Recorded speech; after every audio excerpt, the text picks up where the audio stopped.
Leadership, much like water and air, does not belong to solely one person. It is not something that is passed through the miracle of birth or through the science of osmosis. Becoming a leader is something that derives from one's core. It is something that you discover, something that is carved into you from the burn of pain and hardship. Yeah, a hardship that I went through in my life was freshman year. When I went back home, my parents were living in a basement.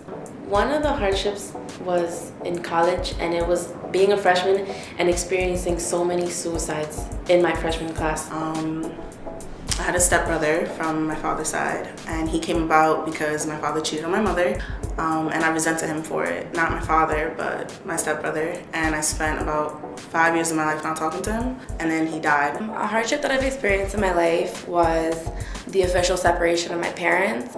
I was 8, my brother was 6, and I think the hardest part was really watching him leave the house. Growing up in a 2-bedroom apartment with 9 people, it's like, just to make it easier on my parents and everybody else living in the household, like you don't ask for anything.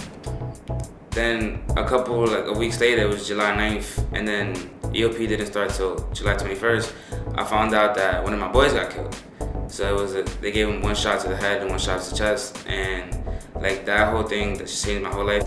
A hardship that I gone through in my life was the death of my grandmother. She passed away in 2008, and it impacted me because it made me realize that not everyone is going to stick around for as long as you think they are. My parents decided to get a divorce, and it was very hard for me to deal with just because I was so used to having my father around, and it was like he just didn't care enough to stay around. Knowing that my grandmother ended up getting Alzheimer's, and just knowing that she will forget who I am as a person. Losing the presence of my father in my life, not that he passed away or anything, but losing him as a father figure.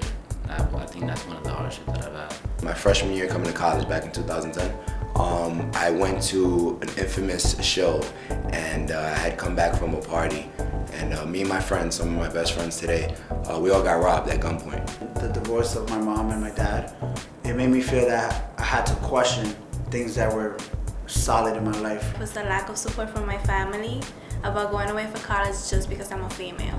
I went through a domestic violence relationship. I was downgraded not only physically but mentally and emotionally as well. Losing my first love. Losing him was like a feeling of emptiness and not having anybody as a sense of support. Living in a house of domestic violence for about 12 years of my life. I had a father who was never really there. He would walk in and out of my life whenever he pleased, and I just couldn't handle something like that. Growing up, I guess I was pretty much the opposite of what I am now. You know, people see me now and they're like, oh, Keith, you were such a leader, da-da-da. But honestly, my hardship came from the struggle of getting here. Back when I was in high school and even middle school, you know, I used to get picked on. I used to be an obese kid. My nickname actually used to be Crybaby Cuesta, back when Cuesta was my last name. Everyone has a story. Everyone hurts and cries. But the leadership in you is born the instant you wipe those tears and stand up. That situation helped me become a leader because it was how I handled that situation that really influenced like the kind of way that I'm a leader today. I feel like the leadership abilities that I've gained from that is that it was more of an understanding that things are not always in such a black and white form. Made me realize that I don't want to be that person that feels like I have no one or that I can't be someone for anyone. Accepting things that happen in life. Like, nothing's ever gonna go my way. Life is not planned. You can't be a leader without support. You can't do everything by yourself.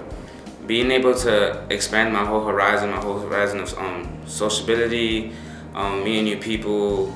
After that, I gained the ability to be more responsible, more focused, more in tune with myself, more in tune with others, happier.